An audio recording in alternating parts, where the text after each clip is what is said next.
السلام علیکم زما ګرانې مینوالې زه فیضان ګلستان یو ځل بیا حاضر یم یو نوی ټاپک سره. مینوالې چې څنګه تاسو ته پته وه یو اس چینل باندې الیشیا د هغې ډانسونه به کولو او هغې اوس باقاعده پوره توبه ویستله ده او د یو چا تبلیغ ته روان دی. هغه وایي زه به ډېر زر تبلیغ ته روان یم 4 میاشتو دپاره او هغې خپل په چینل باندې اوس داسې غلط یوه ویډیو تر اوسه پورې نه ده اپلوډ کړې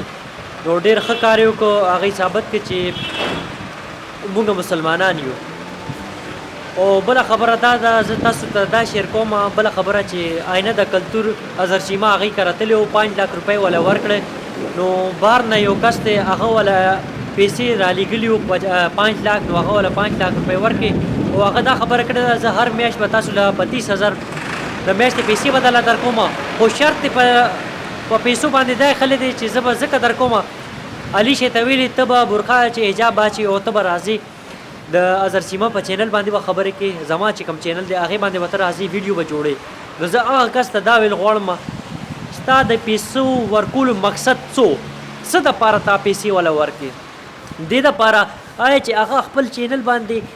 ویډیوګانې ختمې کړي او ستا چینل باندې راشي ستا په چینل باندې ویډیو دې جوړوي. نه دا ډېر غلط کار دی وکړو تا چې بنده چاله پیسې ورکوي د الله رضا دپاره ورکوي خو په دې کې هم ستاسو خپل مقصد دی تاسو خپل مقصد ته نه وباسئ. تا ته دا پکار و چې تا ویل چې دا پیسې واخله دا زما د طرفه هره میاشتې دي بس تاسو ما دپاره دعا کوئ تاسو مه ویډیوګانې جوړوئ تاسو کور کې په پرده کې کښېنئ د دې اجر به ماله الله پاک راکړي خو نه که نه تاسو هر یو کس چې چا سره دې ټایم کې مدد کړي سلوک کې تقریبا 80% خلک داسې دي هغې خپل مفاد دپاره خلکو سره مدد کوي او 60% داسې خلک دي هغوی وایي نه موږ خپل آخرت سمول غواړو خپل آخرت دپاره خو دا چې کوم کس والا پیسې ورکړي هغه خپل مفاد دپاره دی له پیسې ورکړې وي. نو زه هغه کس ته دا ویل غواړم چې بنده چې چا سره ښه کوي چا سره نیکي کوي نو د چا سره مدد کوي نو هغه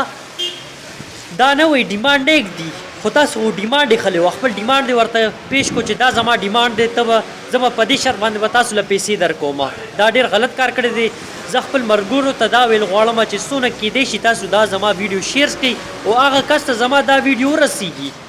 چې چا دوی له پیسې لیږلي دي او چا والا پیسې ورکړي دي هغه کس ته زما دا ویډیو زما د اواز ورسي هغه ته هم پته ولګي په دې ملک کې اوس هم هغه شانته خلک شته چې څوک داسې کسان چې څوک چا سره نیکي نه کوي خپل ځان مشهورولو دپاره دا کار کوي